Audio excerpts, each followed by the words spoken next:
E continuando, nós vamos falar sobre líderes da Bíblia. Essa série é muito importante para você. E hoje nós queremos falar sobre Esdras.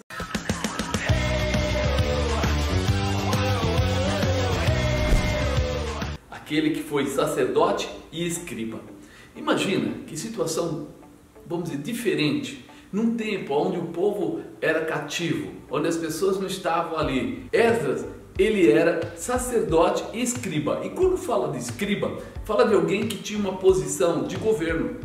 Dentro da onde eles estavam, apesar de não ser ali a terra deles, ele já tinha uma posição, era reconhecido pelos reis da época como alguém que tinha capacidade para dirigir. Olha que coisa interessante, além de ser sacerdote, ele ainda exercia governo. Isso, para nós, nos dias de hoje, é bom para refletirmos. Você tem que ser um líder espiritual e um líder também da vida secular. Ele começou um trabalho, levar o povo de volta aonde estava perdido, restaurar a cidade, restaurar primeiro de tudo o próprio caráter das pessoas. Veja que ele trabalhou com eles, de uma forma especial a organizar toda essa volta, organizar tanto o material quanto também o espiritual, as pessoas saberem o que estavam fazendo. E quando ele segue lá para ajudar, que ele vai para aquela região, ele encontra um povo totalmente perdido, totalmente desabilitado. Apesar de eles não estarem cativos, ou seja,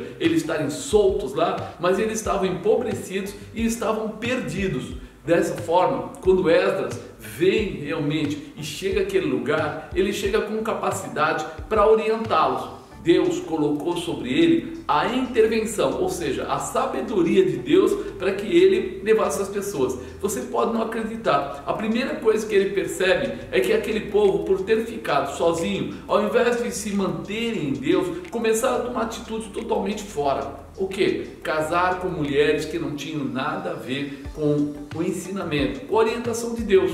Ele descobre casamentos ali que estavam perdidos. Ele descobre que essas mulheres, como não eram judias, não tinham a visão, elas começam a trazer os seus deuses pagãos. E aí a vida deles começa a se complicar. Por quê? Porque eles perdem toda a intimidade, começam a ter famílias misturadas e Esdras chega nesse momento para trazer a eles o quê? Um resgate. A forma que Esdras chegou foi de uma forma tão bem estabelecida, vamos dizer assim, colocando Deus, falando sobre Deus, mostrando o resgate que tinha que ser feito. Ele era apoiado pelos reis da época e, além de ser apoiado pelos reis, ele era apoiado também espiritualmente, porque ele estava debaixo da vontade de Deus. Então, quando você está falando de alguém que precisa ter uma autoridade constituída, lembra de Esdras, que ele era um profissional, ou seja, um escriba, tinha reconhecimento de governo que não era judeu, ele tinha um reconhecimento deles, mas também era capacitado a seguir a palavra de Deus.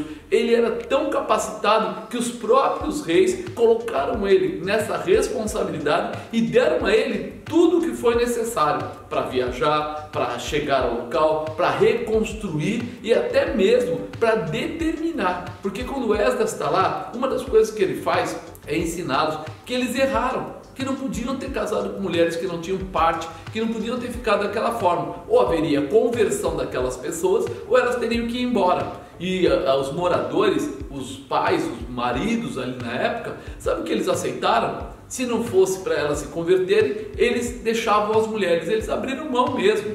Eles viram aquelas que queriam se converter, assumiram elas se convertendo a Deus. Se não, abriram mão do casamento. Até mesmo os filhos foram embora com as mulheres. Para quê? Para que tudo voltasse a reinar da forma que foi especificamente colocada por Deus. Olha, nós precisamos ser líderes de honra, líderes que levam as pessoas a crescerem tanto secularmente quanto espiritualmente. E aí nós podemos dizer, ele foi um sacerdote e ele foi um escriba. Ele tinha as duas visões colocadas dentro do seu coração na dimensão de Deus. Faça isso, se projete. Se você gostou dessa palavra, curte, compartilha, deixa pra gente uma mensagem. Que Deus te abençoe.